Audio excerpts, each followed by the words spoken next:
तो खुशहाल कर अपनी मखलूक पर रहम कर, रहम कर अल्लाह अल्लाह। किसी सहाबी ने अपने बच्चे की शादी पर अपने घर में लाइटिंग नहीं कराई, लेकिन आपको दुनिया का कोई आलिम ये फतवा नहीं दे सकता कि लाइटिंग कराना हराम है। आप शादी के मौके पे सारी गली सजा लो, आप सारी छतों पे लाइटिंग करा लो, कोई आदमी ये आपको फतवा नहीं दे सकता कि शादी के मौके पर लाइटिंग कराना जायज नहीं। कभी सुना है आपने किसी से? बोलिए, ये जायज है। जायज पैसे हैं तो ठीक, बल्कि मैं इससे आगे बढ़ता हूं, इससे थोड़ा और आगे जाता हूं। हजरत आयशा सिद्दीका रज़ी अल्लाह ताला अन्हा फरमाती है, मेरा जो कमरा था ना जिसमें मैं हुजूर के साथ रहती थी और एक लंबा जिंदगी का अरसा गुजारा, उसमें 3 आदमी सो सकते थे, चौथे के लिए जगह ही नहीं थी और कच्चा था। खजूर के तने खड़े करके उस पर खजूर के पत्तों की छत डाली गई थी। मैं जब हाथ उठाती थी तो मेरा हाथ अपनी छत को छू जाता था। ये है सुन्नत नबी पाक की, ये हुजूर का तरीका है। बताइए, पक्के घर में, लेंटर वाले घर में रहना जायज के ना जायज? क्यों जी? हुजूर तो कच्चे मकान में रहते थे, आपने कैसे पक्का बना लिया? अल्लाह की महबूब अली दीन को उसकी असल बात में समझें। आप ऐसा ना करें जिसमें इंतशार और उम्मत तकसीम हो। उसका असल मिजाज देखें। मेहंदी के मौके पे अगर कोई आदमी 6 देगे दाल चावल की पकाता है तो मना नहीं, जायज पैसों से पकाए। उन्हें लाइटिंग लगवाई, कोई मना नहीं। सारे मोहल्ले को खाना खिलाया, कोई मना नहीं। बल्कि नबी पाक ने फरमाया, बेहतरीन मुसलमान ही वो है जो सलाम पहले ले और रोटी ज्यादा खिलाए, तो बेहतरीन मुसलमान है। नाजायज क्या है? नाजायज है शादी के मौके पर बैंड बाजा बजाना, उसमें रक्स करना, उसमें भंगड़े डालना, औरतों मर्दों का इख्तलात होना, औरतों की मूवी बनाना, ये चीजें नाजायज है। तो जो नाजायज है उस पर पाबंदी लगाई जाएगी, जो जायज है उसके बारे में ये कहा जाएगा कि भाई एहतियात की जाए, सुन्नत की तरफ देखा जाए तो बेहतर यही है। लेकिन कोई किसी आदमी के पास जायज पैसे हों, वो 100 कनाल के घर में रहे, अगरचे सुन्नत ये नहीं, पर ये तो कोई फतवा नहीं ना दे सकता कि हराम है तेरा 100 कनाल के घर में रहना।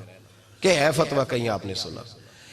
तो हमारे यहाँ तकलीफ का मामला ये है। देखे मेरे भाई, किसी भी सहाबी ने, बड़े दर्द के साथ बात कर रहा हूं और ये मेरा दर्द है, मैं दर्द से अपने दिल को, अपने ईमान को हाजिर नाजिर कह के बात कर रहा हूं।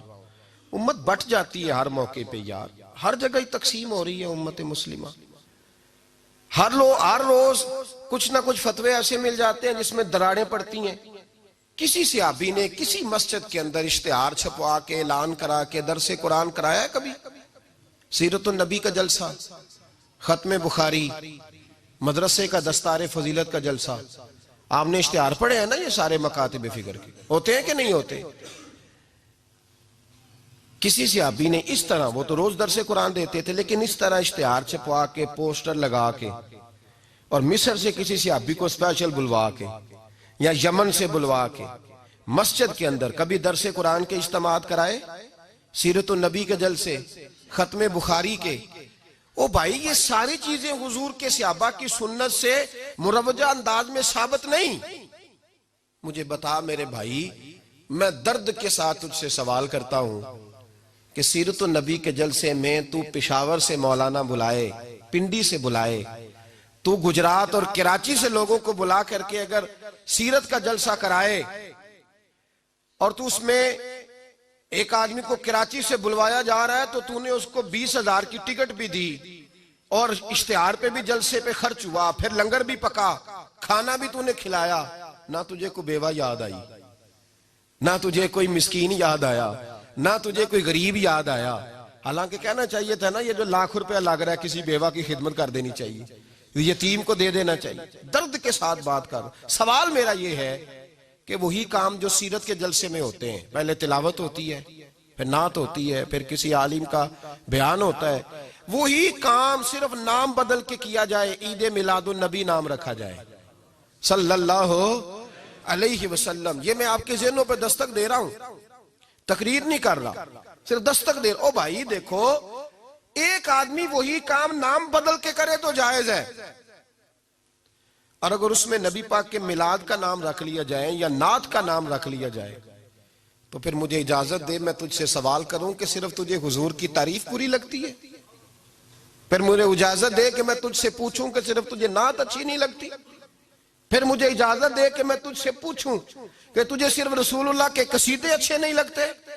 दे मुझे इजाजत कि मैं तुझसे सवाल करूं कि जहां जिक्र रसूल की बात आए वहां तू परेशान क्यों होता है? तुझे पता ही नहीं ये तो वो जिक्र है कि रब फरमाता है तुम बयान करो ना करो व रफा ना ला का जिक्र।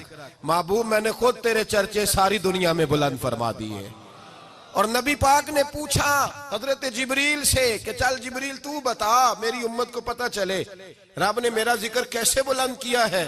तो जनाब जिब्रील कहने लगे महबूबा रब फरमाता है मेरे नबी से कह दे जहां जहां तेरे रब का जिक्र होगा वहां वहां तेरा भी जिक्र होता रहेगा। ये तो मोहताज ही नहीं किसी का।